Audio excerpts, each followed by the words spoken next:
Hello friends, I am doctor Ashish Bansal. Welcome back to our channel.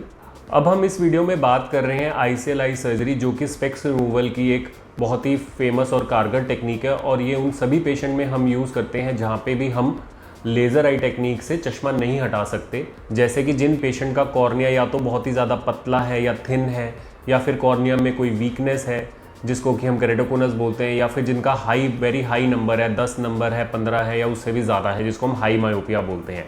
इस video का हमने एक पार्ट 1 में बनाया था। काफ़ी हमने क्वेश्चंस या क्वेरीज डिस्कस करी थी। ये वीडियो उसी का ही सेकंड पार्ट है और ये टोटल हम इसके अंदर 10 most common frequently asked question of the patient before undergoing an ICL surgery हम डिस्कस कर रहे हैं। तो पहली वीडियो में हमने डिस्कस किया था कि आईसीएल क्या होता है, ये कैसे काम करता है, या ये सेफ़ है या नहीं है, कितने कितने टाइप के आईसीएल होते हैं और क्या इसके एडवांटेजेस और डिसएडवांटेजेस हैं। तो अब हम बाकी के अपने जो इम्पॉर्टेंट क्वेश्चंस हैं, एफएक्यूज़ हैं, उसको डिस्कस करेंगे। तो सबसे पहले बात करते हैं जो नेक्स्ट क्वेश्चन है हमारा, जो लोग पूछते हैं कि सर इसकी सर्जरी कैसे की जाती है, इसमें क्या होता है और इसमें कितना टाइम लगता है। देखिए, जो आईसीएल की जो सर्जरी है वो बहुत ही सिंपल और बहुत ही एडवांस्ड टेक्नोलॉजी से की जाती है। ये जो प्रोसीजर है, ये इसमें कोई भी दर्द नहीं होता। It is a totally painless और डे केयर प्रोसीजर है। आपको कोई भी हॉस्पिटलाइजेशन नहीं चाहिए। टोटल सर्जरी में खाली 4 से 5 मिनट लगते हैं। इसमें कोई भी टीका टाँका, कोई पट्टी या कट नहीं लगता है। हम आइज़ के अंदर एक माइक्रो पंचर या माइक्रो होल बनाते हैं। ये जो आईसीएल होता है ये बहुत ही फाइन मटेरियल का होता है, जैसे कि मैंने बताया कॉलमर या एडवांस्ड एस्फेरिक मटेरियल का। और ये जो आईसीएल होता है हम इसको एक माइक्रो रोल कर देते हैं, छोटा सा रोल बना के इसको इंजेक्टर में लोड करते हैं। और जब हम इंजेक्टर से बटन दबाते हैं, ये रोल होता हुआ आँख में स्लाइड कर जाता है और आँख में जाके ये खुल जाता है। और इसको हम आइज़ में नेचुरल लेंस और आयरिस के काली पुतली पीछे जो जगह होती है, इसको पोस्टीरियर चैम्बर होता है, वहाँ पे हम इसको टक इन करते हैं। हमने काफ़ी सारी वीडियोस में डेमोन्स्ट्रेट भी किया हुआ है लाइव आई सर्जरी कैसे होती है, और आप इसमें देख भी रहे होंगे। तो ये बहुत ही सिंपल प्रोसीजर है, खाली 4 से 5 मिनट लगते हैं सारे प्रोसीजर में। और बाकी हम इसको दोनों आइज़ को इकट्ठे या फिर हम एक आधे दिन का गैप भी दे के कर सकते हैं। ये हम इंडिविजुअलाइज़ करते हैं पेशेंट टू पेशेंट की क्या उसकी आइज़ के लिए बेटर रहेगा। तो सर्जरी बहुत ही सिंपल है, लेज़र की तरह ही है, तो इसमें कोई डरने वाली बात नहीं है और हम डेली ही ये प्रोसीजर्स करते हैं। अब हम बात करते हैं सेकंड क्वेश्चन की, सर इसके प्रिकॉशंस क्या है और इसकी रिकवरी में कितना टाइम लगता है। देखिए, इसकी जो रिकवरी है बहुत ही ज़्यादा फास्ट है। नेक्स्ट डे आपको ऑलमोस्ट सारी चीज़ें बहुत ही अच्छे से क्लियरली दिखने लग जाती हैं और आप अपना जो डेली रूटीन वर्क है, जैसे जो नीट एंड क्लीन काम है ऑफिस का, जैसे कंप्यूटर देखना, मोबाइल देखना या टीवी देखना, ये सारी चीज़ें आप 1-2 दिन में सारा शुरू कर सकते हैं और 3-4 दिन के बाद अपना आप ऑफिस भी ज्वाइन कर सकते हैं। और बाकी जो होता है कि हम 1 वीक के लिए एडवाइस करते हैं कि आप नीचे गर्दन के नीचे नहाएं, और उसके बाद 1 मंथ के आसपास आप आइज़ बंद करके पानी डाल के सर पे नहा सकते हैं। 1 मंथ हमें आइज़ के अंदर डायरेक्ट छींटे नहीं लगाने हैं। बाकी जो कुछ ऐसे वर्क्स हैं जिसके अंदर थोड़ा डस्ट इन्वॉल्व होता है, जैसे बाइक चलाना या फिर कोई आउटडोर स्पोर्ट्स या फिर जिम एक्टिविटीज़ या आई मेकअप, ये आप 3 to 4 वीक्स के बाद शुरू कर सकते हैं। कार वगैरह आप जल्दी भी ड्राइव कर सकते हैं, 2 से 4 दिन के बाद आप सारा ड्राइव कर सकते हैं।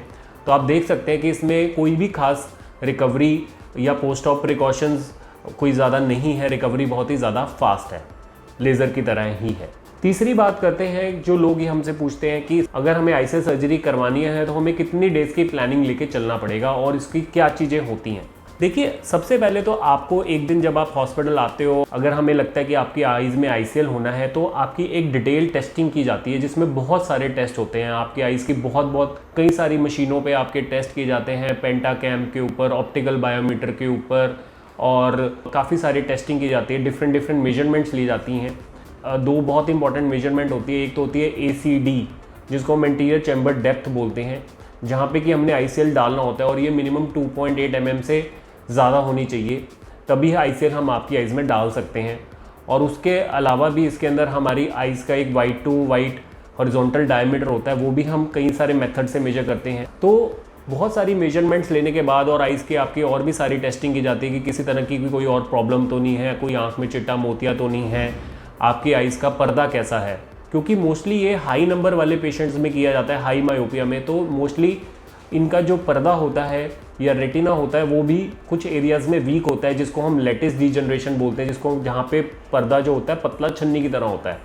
इसलिए उन आइज़ में आईसेल सर्जरी से पहले काफ़ी पेशेंट्स में हम एक रेटिना की स्ट्रेंथ को बढ़ाने के लिए एक रेटिनल बराज लेज़र ट्रीटमेंट भी रिकमेंड करते हैं, जो कि सर्जरी नहीं होता, ऐसे बिठा के ही ओपीडी बेस्ड प्रोसीजर होता है, जिसके अंदर हम लेज़र से जो वीक एरियाज़ है उनके अराउंड पे हम लेज़र से उसको सील कर देते हैं, उसकी स्ट्रेंथ को बढ़ा देते हैं और फिर 1 वीक to 10 डेज़ के बाद ही हम आईसेल सर्जरी प्लान करते हैं।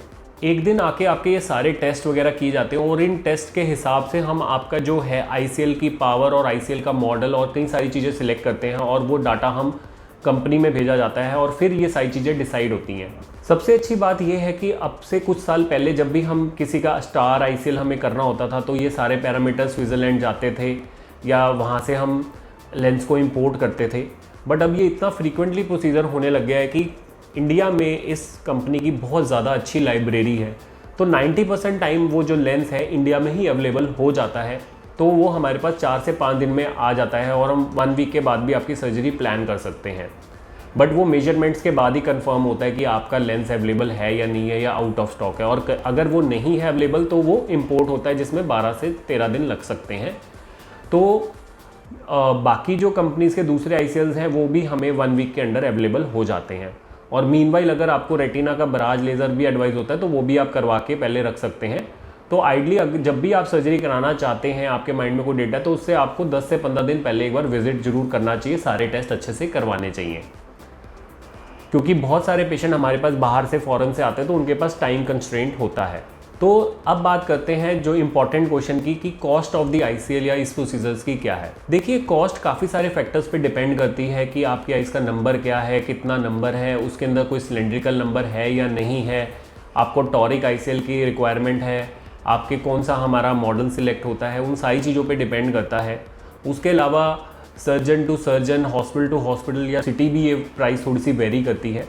बट मैं एक रफ़ आइडिया देता हूँ कि जो हमारे सेमी इम्पोर्टेड आईसीएल हैं वो अराउंड 45 to 50,000 पर आई से स्टार्ट होके अप्रॉक्सीमेटली 65 to 70,000 पर आई तक जाते हैं, वर्सेस जो हमारा स्टार आईसीएल है वो अप्रॉक्सीमेटली 65 to 70,000 पर आई से स्टार्ट होकर अराउंड 80 to 85,000 पर आई के आसपास उसकी कॉस्ट पड़ती है। सबसे इम्पॉर्टेंट बात यह है कि आईसीएल सर्जरी एक बहुत ही ज़्यादा एडवांस्ड और स्पेशलाइज्ड प्रोसीजर है, तो आपको हमेशा उसी डॉक्टर या उसी हॉस्पिटल में कराना चाहिए जहाँ पे उनको इस सारी चीज़ों का बहुत ज़्यादा एक्सपीरियंस है, क्योंकि इसमें बहुत सारी टेक्निकल और काफ़ी सारी डिटेल्स इसमें इंपॉर्टेंट होती हैं, जिससे कि उसी से ही इसका रिज़ल्ट डिपेंडेंट रहता है।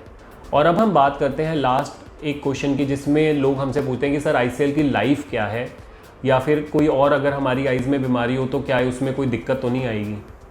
देखिए, आईसीएल एक जो लेंस है इसकी लाइफ बहुत ही ज़्यादा अच्छी और लंबी लाइफ है, ये लॉन्ग टर्म के लिए होता है। जब तक आपकी आइज़ में कोई भी और बीमारी, कोई कैटरैक्ट या कोई और प्रॉब्लम नहीं आती, ये अपना वैसे ही काम करता रहता है लंबे टाइम तक, 10 साल 20 साल तक भी ये काम कर सकता है, अगर आपकी आइज़ का नंबर स्टेबल रहे या कोई और वीकनेस ना आए। जैसे 40-45 में तो पास का नंबर सबको आना ही है, तो बट ये तब अपना दूर की विजन तो ये क्लियर रखता ही है।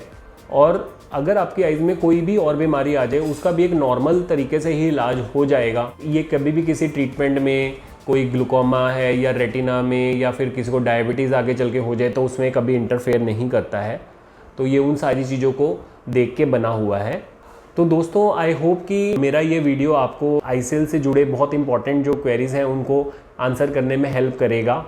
तो इसके अलावा भी अगर आपके माइंड में कोई भी क्वेश्चन है, डाउट है, आप हमें लिख सकते हैं और हम कोशिश करेंगे उनका भी आपको जवाब देने की। धन्यवाद।